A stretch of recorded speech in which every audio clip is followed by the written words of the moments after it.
अब तक बेटा हमने रिफ्रैक्टिव इंडेक्स के बारे में पढ़ा, रिफ्रैक्शन के बारे में पढ़ा, रिफ्रैक्शन क्या होती है, किस तरह से एक मीडियम से, रेयरर मीडियम से जब डेंसर मीडियम की तरफ रे ऑफ लाइट मूव करती है तो वो किस तरह से जो है डिस्प्लेस होती है। ठीक है, वो चीजें हमने देखी है पिछले लेक्चर में। ठीक है, आज हम करने वाले हैं एब्सोल्यूट रिफ्रैक्टिव इंडेक्स का रिलेशन क्या है। ठीक है, आज उसके बारे में जानेंगे बेटा। ठीक है, तो स्टार्ट करते हैं बच्चे। यहां पर हम जो है सपोज करो एक मीडियम है आपका एयर, ये मीडियम आपका एयर है। ठीक है, और दूसरा मीडियम आपका वाटर ले लो या फिर ग्लास, लास्ट टाइम की तरह यहाँ पे ग्लास ही ले लेते हैं। दूसरा मीडियम हो गया आपका ग्लास। ठीक है, अब रे ऑफ लाइट जो है इस तरह से आएगी। ठीक है सर, और थोड़ी क्लियर है। इस तरह से आप डायग्राम को देखना हमने किस तरह से बनाना है। इस तरह से आपका रे ऑफ लाइट आ गई, इसको हमने सपोज करो ए से डिनोट कर दिया। ठीक है, अब यहाँ पे ये यहां तक ये कौन सी मीडियम में थी, एयर वाले मीडियम में, इसको क्या बोलते हैं, रेयर मीडियम। ठीक है, और ये कौन सा होता है, डेंसर। ठीक है, दो मीडियम है। यहां पे आपको मालूम है रिफ्रैक्टिव इंडेक्स जिसको कि हम एन से डिनोट करते हैं, तो दो मीडियम होगा। पहला मीडियम आपका अगर एयर है, रेयर मीडियम, इसको N1 से मैं डिनोट करूंगा और इसको मैं N2, इसके रिफ्रैक्टिव इंडेक्स को मैं N2 से यहां पे डिनोट कर रहा हूं। ठीक है, अब आपको मालूम है कि एयर जो है, एयर में स्पीड ऑफ लाइट जो है बहुत तेजी से मूव, हाँ जी, ज्यादा होती है, स्पीड ऑफ लाइट ज्यादा होती है। वैसे तो बेटा आपको याद रखना है कि भाई सबसे ज्यादा आपकी जो स्पीड ऑफ लाइट होती है वो वैक्यूम में होती है। यस सर, जैसे कि स्पेस है।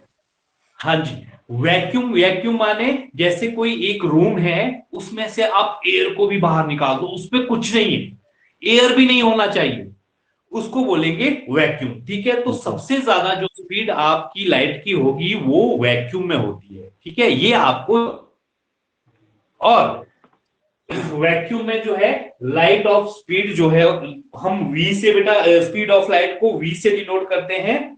ठीक है, और वैक्यूम में जो है 3.3 into power 8 metre per second. यहां पे पर सेकंड याद रखना आपने, metre per second. 10 raise to power 8, देख लो कितनी ज्यादा है स्पीड है। ठीक है, तो 3 into 10 raise to power 8 metre per second, मतलब एक सेकंड में ये स्पीड है आपकी वैक्यूम में, किसकी, लाइट की। ठीक है, ये आपको याद रखना है। तो सबसे ज्यादा तो ये है, लेकिन यहां पर बच्चे हम ना एयर और डिफरेंस होता है। एयर की स्पीड में light, speed of light air medium में और आपके वैक्यूम में डिफरेंस होता है, लेकिन आपके स्टैंडर्ड के हिसाब से 10th स्टैंडर्ड में ये जो है एज इक्वल ही लेके चले हुए हैं। ठीक है, तो मतलब एयर हो या वैक्यूम हो, तो उसका जो आपका रिफ्रैक्टिव इंडेक्स है एन की वैल्यू है वो हम 1 ही लेके चलते हैं। ठीक है, ये इतना आप आगे जाके आप क्लासेस में देखोगे कि भाई ये वैल्यू जो है डिफर होती है, इनमें डिफरेंस होता है, वैक्यूम की ज्यादा होती है और एयर की कम होती है स्पीड। तो चलो बेटे, यहां से हमने क्या किया, रे ऑफ लाइट आई। अब देखो बेटा ये दूसरे मीडियम में जाने वाली है, ये ग्लास है मीडियम। ठीक है, दूसरे मीडियम में अब यहाँ पे ये दोनों पारदर्शी है, यहाँ पे क्रॉस हो रही है, रिफ्लेक्शन नहीं है, यहाँ पे क्रॉस होना है, इस रे ऑफ लाइट को इधर आना चाहिए था ये, लेकिन ये आ नहीं रही है। लेकिन क्या हुआ यहाँ पे कि भाई एक मीडियम से जब दूसरे मीडियम पे आई, यहाँ पे रिफ्रैक्टिव इंडेक्स जो है, जहां पे आपका रिफ्रैक्टिव इंडेक्स ज्यादा होगा वहां पे स्पीड ऑफ कम होगा, वहां पे स्पीड ऑफ लाइट जो है ज्यादा होगी। मतलब यहाँ पे N1 से N2 ज्यादा होगा, रिफ्रैक्टिव इंडेक्स इस मीडियम का ज्यादा होगा, इस मीडियम का कम होगा। यहाँ पे रिफ्रैक्टिव इंडेक्स कम है, इसलिए यहाँ पे V जो है, V1 जो है यहाँ पे बड़ा होगा, V2 से मतलब V क्या है, इस मीडियम में स्पीड ऑफ लाइट ज्यादा होगी as compare to medium two. Medium two क्या है हमारा, ग्लास, ठीक है, स्पीड ऑफ लाइट इसमें कम होगी। अब यहाँ पे जैसे ही ये दूसरी मीडियम में आया, यहाँ स्पीड ऑफ लाइट कम होगी और ये आपकी रे जो है इस तरह से आएगी। अब देखो यहां पे ये इसका नॉर्मल है, जहां पे ये इंसिडेंट रे आके टकरा रही है, ये हमारा इसका क्या हो गया, नॉर्मल हो गया, ठीक है, ये नॉर्मल है इसका, ठीक है। तो नॉर्मल के साथ ये जो पॉइंट है जहां पे पॉइंट ऑफ इंसिडेंट जिसको हम बोलते हैं, इसको मैं ए से डिनोट कर रहा हूं, इसको बी से डिनोट कर रहा हूं, ठीक है। अब देखो, अब यहाँ पे क्या हुआ, यहाँ पे एंगल बना आपका एंगल ऑफ इंसिडेंट और यहाँ पे आपका बना एंगल ऑफ रिफ्लेक्शन। ये हो गए दो एंगल आपके, ठीक है।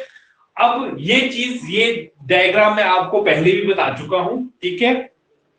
यहाँ पे एब्सोल्यूट रिफ्रैक्टिव इंडेक्स के लिए भी ये द्वारा आपको मैं बता चुका हूं। आई थिंक आपकी समझ में आ गया होगा। अब क्या क्या चीजें हैं जिन पे हमें यहाँ पे ध्यान देना है, ठीक है, चलते हैं बेटा आगे। अब देखो, हमने पिछली बार बात की थी एयर के मीडियम की, कि एयर वाले मीडियम में क्या होता है, ratio of sine i incident, ratio of sine r reflection always constant. ये वैल्यू हमारी कांस्टेंट ही रहेगी, ये मैं आपको पीछे बता चुका हूं। इस रिलेशन को भी आपने याद रखना है, ठीक है। क्लियर है बच्चे? Yes sir. अब देखो बेटा, अब अगर मैं बात करूं यहाँ पे, ठीक है, अब आपको याद रखना N1 क्या है, N2 क्या है। अगर मैं यहाँ पे बोलूं आपको कि N21 का क्या मतलब हुआ यहाँ पे, कि रिफ्रैक्टिव इंडेक्स, ठीक है, रिफ्रैक्टिव इंडेक्स ऑफ, अब देखो यहाँ पे रेशो किस तरह से लिखेंगे, N2 यहाँ पे है, ठीक है, तो रेशो यहाँ पे कैसे लिखेंगे, इसकी वैल्यू कैसे लिखेंगे, ये रिफ्रैक्टिव इंडेक्स ही है बेटा, ठीक है। तो रिफ्रैक्टिव इंडेक्स आपका N2 अपॉन N1, मैंने 2 पहले लिखा हुआ था इसलिए N2 ऊपर आया आपका और N1 जो है आपका नीचे, ये चीज है, ठीक है। अब आपको याद रखना, आप हमने ओम्स लॉ जब किया था, ठीक है, तो क्या था, V is equal to I R, यही था, ठीक है। yes, अब यहाँ से जब हम I निकालते थे तो I क्या हो जाता था, I क्या हो जाता था, V अपॉन R, ये हो जाता था। तो हम बोलते थे कि करंट इज, I क्या था, करंट था ना, R था रेजिस्टेंस आपका, ठीक है, और V पे वोल्ट, तो V था आपका पोटेंशियल डिफरेंस, ठीक है। तो हम क्या बोलते थे, current is directly proportional to, ये देखो इसके बिल्कुल सामने है तो इसको बोलते हैं डायरेक्ट प्रोपोर्शन, ठीक है। I is directly proportional to potential difference and I is inversely proportional, ये नीचे है, ठीक है, इनवर्स क्या होता है ऐसे, ठीक है, इनवर्सली प्रोपोर्शनल टू रेजिस्टेंस, हम ये बोलते थे। इसका मतलब क्या होता था कि भाई I बढ़ेगा तो पोटेंशियल डिफरेंस भी बढ़ेगा, करंट बढ़ेगा तो आपका पोटेंशियल डिफरेंस भी बढ़ेगा, और करंट बढ़ेगा तो आपका जो रेजिस्टेंस है वो कम हो जाएगा, कम होगा। ये मतलब होता है इनवर्स का, ठीक है। यहां पर भी वही चीजें हैं, वो आपको याद रखनी है, ठीक है। अब मैं यहाँ पे दो रिलेशन लिख रहा हूं, एक लिखा मैंने N21 is equal to N2 upon N1, एक मैं लिख रहा हूं यहाँ पे N12 is equal to N1 है तो N1 में ऊपर लिखूंगा और N2 नीचे, ठीक है क्या भैया। अब आपको बच्चे यहाँ पे थोड़ा सा ध्यान देना है कि भैया आप जब N2 की बात हो रही है रिफ्रैक्टिव इंडेक्स की, ठीक है, तो यहाँ पे स्पीड ऑफ लाइट जो है, ठीक है, वैक्यूम वाली, यहाँ पे देखो वैक्यूम या ज्यादा कहाँ होगी स्पीड ऑफ लाइट, यहाँ होगी, ठीक है, लेकिन ये हमेशा इनवर्सली प्रोपोर्शनल होता है। हमने बोला क्या, हमने पहले ही बात कर दी कि एयर में रिफ्रैक्टिव इंडेक्स कम होता है, ग्लास में ज्यादा है, यहाँ पे रिफ्रैक्टिव इंडेक्स कम है, ठीक है, कम है तो स्पीड ऑफ लाइट बढ़ रही है।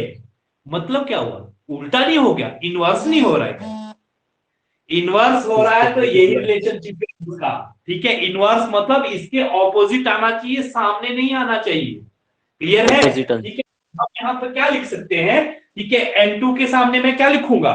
वैक्यूम लिखूंगा। ठीक है, speed of light in vacuum, speed of Of light light. In Vacuum. Vacuum upon, यहां पे इसका उल्टा, speed of light in denser. ठीक है, या एनी मीडियम लिख लो बेटा। इसलिए ठीक है, speed of light, light in any medium, कोई भी मीडियम हो, एनी मीडियम, यहां पे ग्लास है। ठीक है, कोई भी मीडियम हो। ठीक है, वाटर हो, जो भी है। ठीक है, तो ये हमारा रिलेशन हो गया। अब speed of light in vacuum को हम क्या बोलते हैं? V1 बोलते हैं। N2 के सामने क्या आ गया भैया? V1 आ गया। और N1 के सामने क्या आ गया? V2 आ गया। मतलब N2 inversely proportional to V2 आ गया, और N1 inversely proportional Directly. To, हाँ, तो डायरेक्ट तो इनका ये रिलेशन हुआ, इनवर्स ही होगा। ठीक है, N2 की जो स्पीड ऑफ लाइट है वो इनवर्स में आ गई, और N1 की जो स्पीड ऑफ लाइट है वो भी इनवर्स में आ गई। ये भी अपॉन में, उल्टा है, सीधा नहीं है सामने। Yes sir. ठीक है, क्लियर है बेटा? पूरा समझ आ बोर्ड गया नजर सर. आ रहा है ना आपको? ओके, ये चीजें आपको ध्यान रखनी है। ठीक है, ये हमारा रिलेशन आ गया। ठीक है, क्लियर है इतना? Yes sir. अब यहां पर भी देखो, यहां पर क्या होगा? 1 2 में क्या होगा?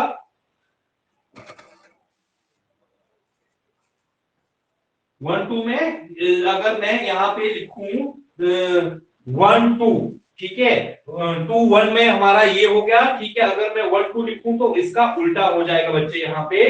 मतलब आपका यहाँ पे हो जाएगा V2 N1 upon upon. V, same यही स्पीड ऑफ लाइट।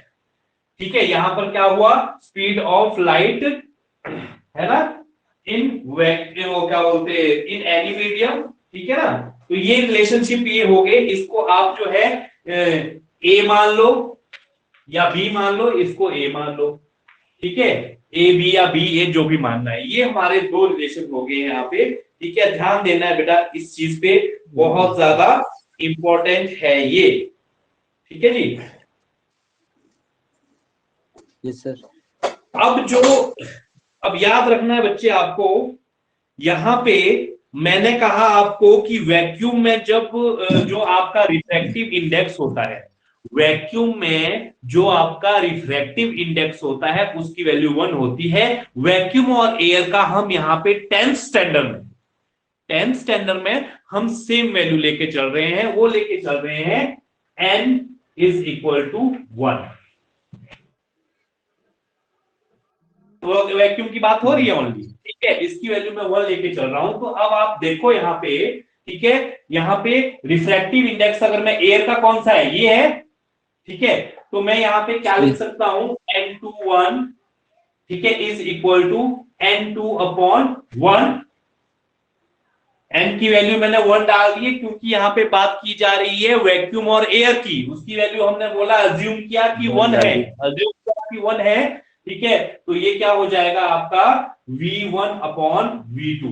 मतलब मैं ना भी लिखूं तो N2 इज इक्वल टू आपका V1 अपॉन V2 आ जाएगा। यही आपका एब्सोल्यूट रिफ्रैक्टिव इंडेक्स होता है। क्लियर है? Yes sir. अभी चलते हैं आगे, अभी देखते हैं इसको, अभी टेंशन नहीं लेनी है आपने।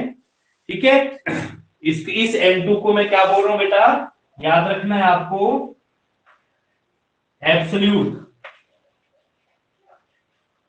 एब्सोल्यूट रिफ्रैक्टिव इंडेक्स, ये याद रखना।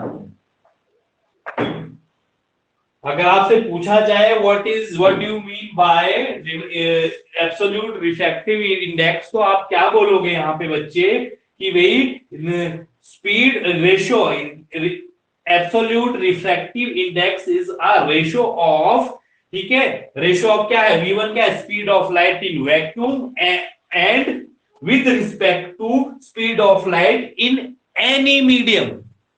ठीक है, क्लियर है? स्क्रीनशॉट ले लो, फिर स्क्रीनशॉट ले लो बेटा। ठीक है, यस सर। अच्छे से समझना है इस रिलेशनशिप को, बहुत इंपॉर्टेंट है बेटा। चलो आगे बढ़ते हैं। जितना हमें मालूम है, इतना हम जान चुके हैं।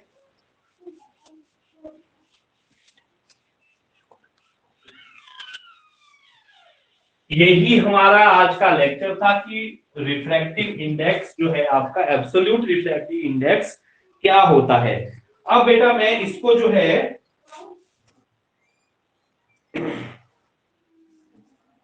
अगर मैं अज्यूम यहां पे कर रहा हूं, इफ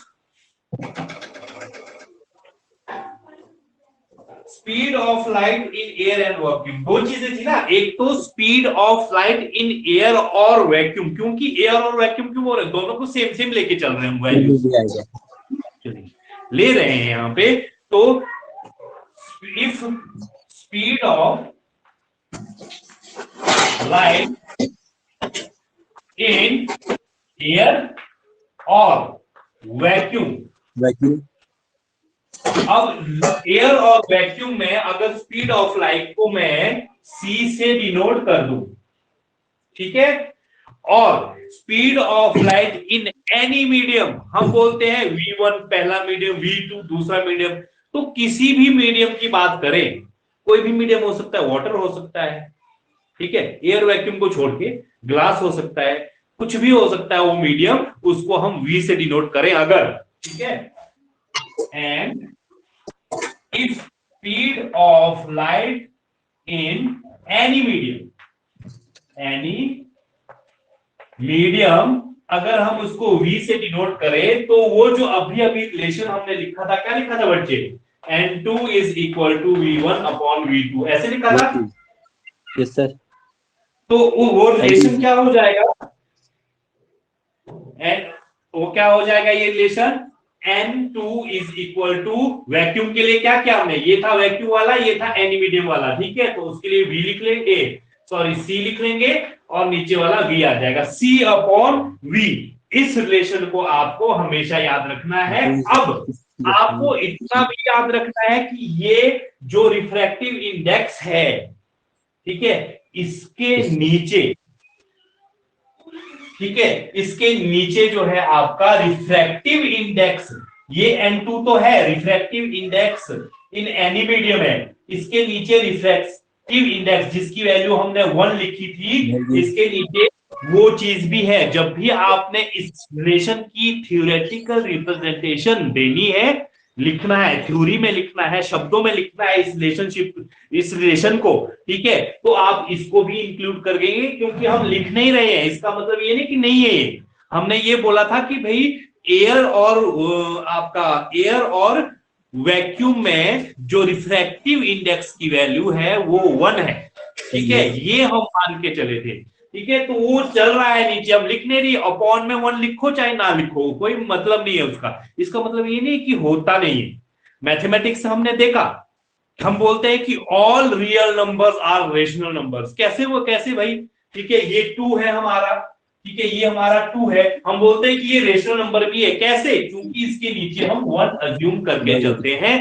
जब भी हम किसी का एलसीएम निकालते हैं, 2 + 3 अपॉन 4, एलसीएम निकालते हैं, इसका क्या करते हैं, इसका 1 लेके चलते हैं कि नहीं लेके चलते हैं, इसलिए बोलते हैं रियल नंबर, हर एक रियल नंबर जो है आपका क्या है, रेशनल नंबर है, ठीक है।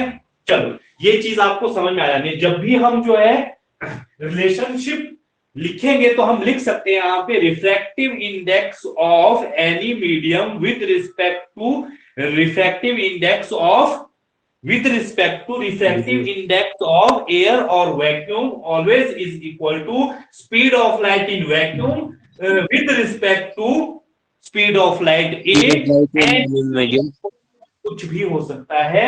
अगर आपको समझ में अच्छे से आ रहा है तो ये अपनी भाषा में लिख सकते हो, जैसे कि हम अभी लिख रहे हैं, हम बोल रहे हैं कि एब्सोल्यूट जो रिफ्रैक्टिव इंडेक्स है, ठीक है, हम बोल रहे हैं कि absolute refractive index is equal to speed of light in vacuum upon speed of light in, with respect to speed of light in any medium, वही चीज यहां पे मैंने लिखी है, इसलिए आपको बड़ी ही बारीकी से, बड़ी ही सिंप्लीफाई करके आपको एक एक चीज यहाँ पे समझाई जा रही है। ठीक है, क्लियर है बेटा?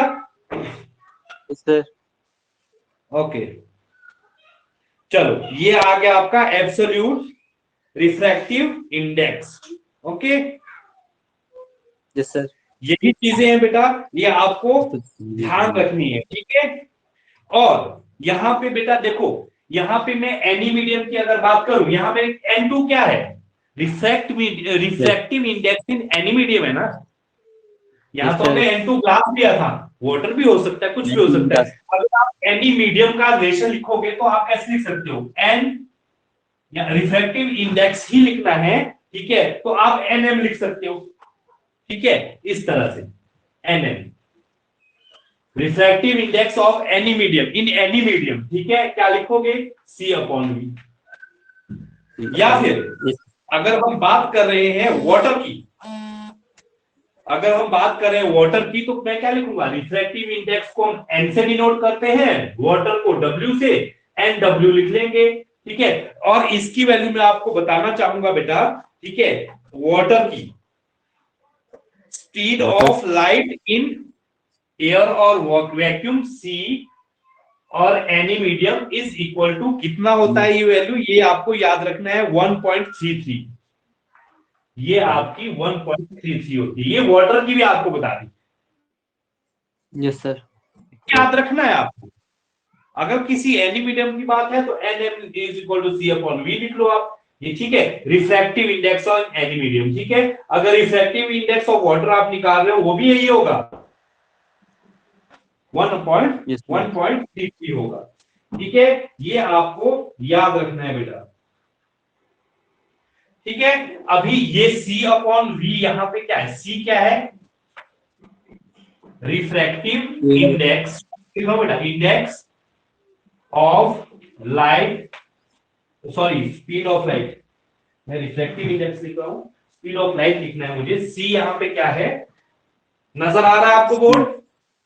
आ रहा है सर, इससे थोड़ा वो सर वो ब्लैक बोर्ड कैसे नजर आ रहा है?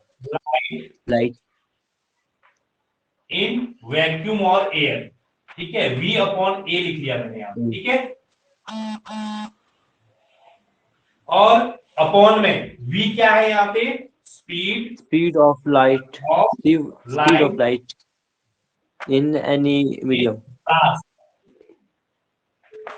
ठीक है, क्लियर है? अभी तक हमने बात क्या की? एयर की, ग्लास की या वाटर की? हम यहाँ पे वाटर का निकाल रहे हैं, तो refractive index of water is always is equal to speed of light in vacuum और air upon speed of light in glass. याद रखना है आपको। ठीक है, क्लियर है बच्चे? Yes sir. बस यही चीज थी आपकी। रिफ्रैक्टिव इंडेक्स आपको याद रखना है, क्वेश्चन आपसे पूछा जा सकता है, calculate the refractive index of, कुछ भी इस तरह क्वेश्चन आएगा। कॉन्सेप्ट आपका क्लियर है तो क्वेश्चन सॉल्व करना कोई बड़ी बात नहीं है। कॉन्सेप्ट क्लियर होना चाहिए, क्या चीजें हैं, कैसे आई। देखो यहाँ पे रट्टे वाली कोई बात नहीं है। ठीक है ना, आदर्श अकेडमी में रट्टे लगाए जाते हैं ना रट्टू रखे जाते हैं। ठीक है, तो सब कुछ आपको एक एक पॉइंट होता है कि कैसे रिलेशन आया, क्या हुआ, क्यों यहां से डिस्प्लेस हुआ है, रे क्यों हुई है। ठीक है, रेयर मीडियम से डेंसर मीडियम में आई, स्पीड ऑफ लाइट फ्लक्चुएट हुआ, यही कारण था। ठीक है, और उसके बाद ये रिलेशनशिप किस तरह से बनी है। ठीक है, अब यहाँ पे इनवर्स क्यों है? क्योंकि जब रिफ्रैक्टिव इंडेक्स इन एयर कम था तो आपका light, speed of light rise कर रही थी, बढ़ रही थी, मतलब वो क्या था? आपका इनवर्सली ही था। ठीक है, मतलब जब आपकी क्या थी? जब आपका रिफ्रैक्टिव इंडेक्स कम था, ठीक है, तो उस टाइम V1 जो है बढ़ रहा था। वो डायरेक्टली प्रोपोर्शनल नहीं था, इनवर्सली प्रोपोर्शनल था। ये चीजें आपको बताई जा रही है। अगर यहाँ पे V2 है, ठीक है, तो आपका किस तरह से, तो याद रखना है बच्चे। ठीक है, मतलब अगर उल्टा हो रहा है तो इनवर्सली प्रोपोर्शनल, उसको लिख लो भैया बिना सोचे समझे। अगर उल्टा हो रहा है, करंट के केस में क्या था? करंट जब बढ़ रहा था तो पोटेंशियल डिफरेंस भी बढ़ रहा था। पोटेंशियल डिफरेंस होता क्या है? एक्सटर्नल सोर्स ऑफ एनर्जी जो हम बाहर से देते हैं, बैटरी से देते हैं, चाहे सेल से दो, जिस मर्जी से लो, ठीक है, वहां से जो हम बढ़ रहे, अब हमारा करंट बढ़ गया, इसका मतलब बाहर से सोर्स तो बड़ा होगा। 5 वोल्ट की बैटरी लगी थी, अब मैंने 12 वोल्ट की बैटरी लगा दी, ठीक है, तो क्या हुआ, करंट बढ़ेगा ही, करंट भी बढ़ा, पोटेंशियल डिफरेंस भी बढ़ा। तो मैंने क्या बोला कि भाई I is equal to V, ठीक है, ये V बढ़ गया जब हमारा करंट भी, पोटेंशियल डिफरेंस भी राइज कर रहा है और करंट भी राइज कर रहा है। अभी अगर ये 12 वोल्ट की जगह मैं 5 वोल्ट की 3 वोल्ट की बैटरी कर दूं, ठीक है, तो क्या होगा, ये कम हो जाएगा, तो ये भी कम होगा, करंट भी कम होगा, बाहर से पावर ही कम आ रही है, सोर्स ऑफ एनर्जी ही कम है। इलेक्ट्रिकल एनर्जी जो केमिकल एनर्जी में बदल रही है, जब वही कम होगी तो करंट भी तो भैया कम ही होगा। लेकिन यहाँ पे जो इनवर्स में है, इनवर्स में क्या है, रेजिस्टेंस। रेजिस्टेंस क्या होता है, जो करंट को बहने से रोकता है, ठीक है, जब करंट बढ़ेगा तो ये तो कम होगा ही होगा। क्यों होगा, क्योंकि भैया जो वो तो करंट को रोक रहे हैं, रेजिस्टेंस को मूव करने से, उसको आगे जाने से, फ्लो करने से, करंट को फ्लो करने से वो रोक रहे हैं। अगर करंट बढ़ गया, बढ़ेगा कब, जब ये कम हो जाएगा, रेजिस्टेंस कम होगा, ये कम होगा, खुली जगह मिलेगी इलेक्ट्रॉन्स को जाने के लिए, तो करंट बढ़ेगा, ठीक है ना। तो ये हमारा कम हो जाएगा जब करंट बढ़ेगा। अगर रेजिस्टेंस हमारा ज्यादा हो गया तो वो इलेक्ट्रॉन को रोक लेंगे, उनका रास्ता रोक देंगे, उनको आगे नहीं बढ़ने देंगे, तो क्या होगा, करंट हमारा कम हो जाएगा, ठीक है। ये छोटी छोटी चीजें हैं, कॉन्सेप्ट शुड बी क्लियर, ठीक है। तो आई थिंक आपको रिफ्रैक्टिव इंडेक्स के बारे में समझ में आ गया होगा, स्क्रीनशॉट ले सकते हो इधर। आज के लिए इतना काफी है, नेक्स्ट टॉपिक करते हैं नेक्स्ट क्लास में, ठीक है बेटा, स्क्रीनशॉट ले लो। ठीक है सर, समझ में आ रहा है, पढ़ने में मजा आ रहा है? आ रहा है सर, बहुत आ रहा है। ठीक है बेटा, ओके, गुड बाय, मिलते हैं बेटा कल की क्लास में, ओके, बाय बेटा। Okay sir.